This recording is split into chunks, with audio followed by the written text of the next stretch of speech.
What's guys, the Red Cloak here, and today I'll be reviewing chapter 300. Yes, 300 of My Hero Academia. I can't believe we got this far. It's really amazing how far we got into getting 300 chapters of My Hero Academia, and it's still continuing. Another chapter that doesn't feature Izuku Midori, our main character. He's still in My Hero Academia, while the rest of the people are in My Hero Academia. We'll get into this chapter review shortly, but make sure to leave a like and subscribe, hit that bell notification, and thank you guys for 6K. I'll be making a video on that very shortly, so just wait. I just want to get this video out too. Now let's dive into My Hero Academia chapter 300. Yeah, hold up, what the fuck? Hey, bass in the trunk, yeah, shorty wanna fuck, but I'm busy getting bucks. If you know my fucking name, you know my music bumps. If you hate my fucking shit, you a motherfucking chump. Hey, ooh, yeah, damn, Billy stay high like a kite. Yeah, bitch, I blew up overnight. Yeah, you know the world around town. Hey, my diamonds bright like a light. Yeah, my music different, I'm right. Hey, my music different, I'm right. Yeah, who the fuck else sounds like this? Hey, my music different, I'm right. I don't give up. Now the first page is actually the narrator just saying that the city has fallen in ruins, which is expected because the whole Hero Society fought a war. Endeavor was exposed, Hawks was exposed, basically Dobby exposed everything and basically all the holes in Hero Society, and people are just having enough of it. The villains breaking out of prison, it's one of the last straws, and the Nomu going around is one of their last straws. And remember, Hawks actually mentioned of sightings of Nomus in the city, which he told to Endeavor. And now the Nomus that ate away at the peace and love of the society of UA, it's basically doing the same here, but to the whole of Japan and the whole of Hero Society. Everyone is basically getting anxious, and they want somebody to explain what's going on now. Next page, we see a bunch of criminals just going out to rob a store for food, money, and cash, and civilians are actually fighting back with support weapons.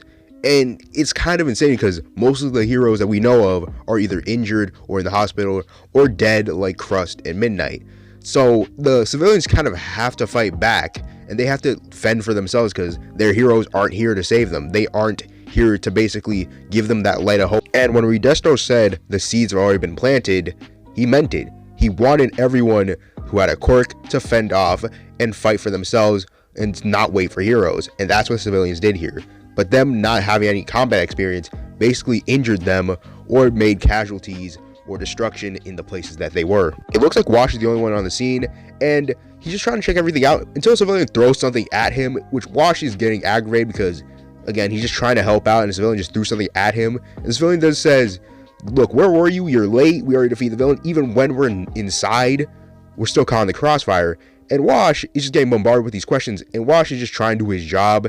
He's trying to be the best hero that he can be and trying to save people.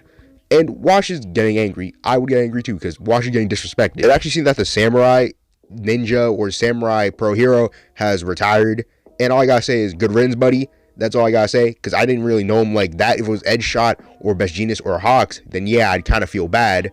But we don't know anything about this guy. All I gotta say is it looks like the war probably gave him a little toll to him, so it probably looks like he doesn't want to continue his duties as a hero. Multiple heroes started to re-sign, and we just see a statue of All Might, but it's basically saying instead of I am here, it's I am not here, which the disrespect on All Might, bro. He had nothing to do with this. Leave All Might alone, bro. We actually see the best boy Stain. Finally, we thought he'd never get out of that prison, but he's out. He's not following All for One's orders, and he's just doing his own thing, which I like it. The people of Hero Society are getting restless, and they're starting to blame it on one man and the one man only. Endeavor, the #1 hero, which it's understandable because he just got exposed by Todoroki about all of his crimes and all of his misdeeds as a father. We see a mushroom doctor basically looking like he should be in Mario tell Endeavor that he barely survived and Shoto is alright. Endeavor knows that he can finally breathe. Endeavor's head is fuzzy, but then he comes back to realization, getting PTSD of Todoroki telling him, come dance with your son here in hell. Endeavor is basically having his own self-thoughts and saying that Toya knew he would survive. Toya knew everything. He knew what kind of man he was. But Endeavor froze when Shoto called out his name. He froze because he didn't want to fight his oldest son, because even he's a criminal, it's still his son that he failed to give guidance. He failed to basically raise him. He failed to be a good father. Endeavor knows that the Best Genius whole situation is apparently fake, which it is, but he can't lie about the truth about the Todoroki family and what he did to Toya. That is something that he just can't lie about, because the public believes Dabi, because Dabi really is a Toya Todoroki, and I don't think Endeavor is really in the position to lie, and I don't think he would lie. There's no point. There's nothing that would save him from lying. Endeavor then says, even Endeavor is dead to the public, Endeavor is just dead to the public, and he just says, look, he may be a mass murderer, but he's my son. I'm not gonna fight him. And Endeavor just breaks down crying because he knows he messed up. He knows that this is his fault. He knows Toya's only like this because of him. And I do have a theory of why Dabi is like this and why he hates Endeavor. Then opens the door and sees Endeavor crying, and then he closes it again and just tells everyone that Endeavor's crying. And all of them open the door and go to see Endeavor. And Fuyumi then says it's all convenient that they are all here and ain't gonna cap. Fuyumi looking kind of thick. Yes, sir!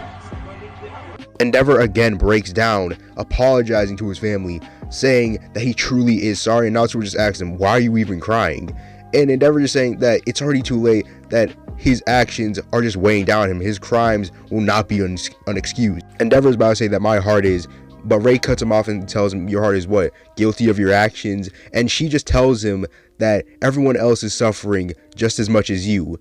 And Endeavor's just shocked and surprised, saying, what is she doing here? And it's somebody that he really needs. He needs somebody to talk to. He needs somebody to push him back up, to lift him up from the darkness that he's in right now. And she tells him that she wants to talk to him about the Toya situation. And that's where the chapter ends off. So maybe we get some Toya lore on why he hates Endeavor and why he just despises any of the Todoroki family besides his mom, because I really just think he doesn't hate his mom. But the rest of the Todoroki family, he just hates. I don't even think he cares about Natsuo anymore, or Fuyumi, or Shoto, or Endeavor. He hates Shoto and Endeavor. Maybe we'll get an explanation of how Endeavor fell off as a father, because in the flashbacks we saw from Toya, it didn't really look like he was a bad father. Maybe he was over excited about training his son, but it didn't really look abusive. Maybe something happened, something triggered Endeavor to go into that abusive state. Now, we could say he was abused by Endeavor, but no one wants that. That's too obvious and too predictable to come up with. There has to be something more than, yeah, he hit me, then yeah, he basically used me for my quirk and didn't care when I was gone. There has to be something more that must revolve around Shoto and Endeavor training Shoto to become better than Alma. But tell me what you guys think down below in the comments. And this chapter was an 8 out of 10. It was pretty good. I do think it was a little bit better than Hawks' backstory, which is surprising because I really love Hawks. But this is the end of the video. Hope you guys did enjoy this video. It's been the Red Cloak. I'm gonna head up out of here. Peace out, and I am out. Peace.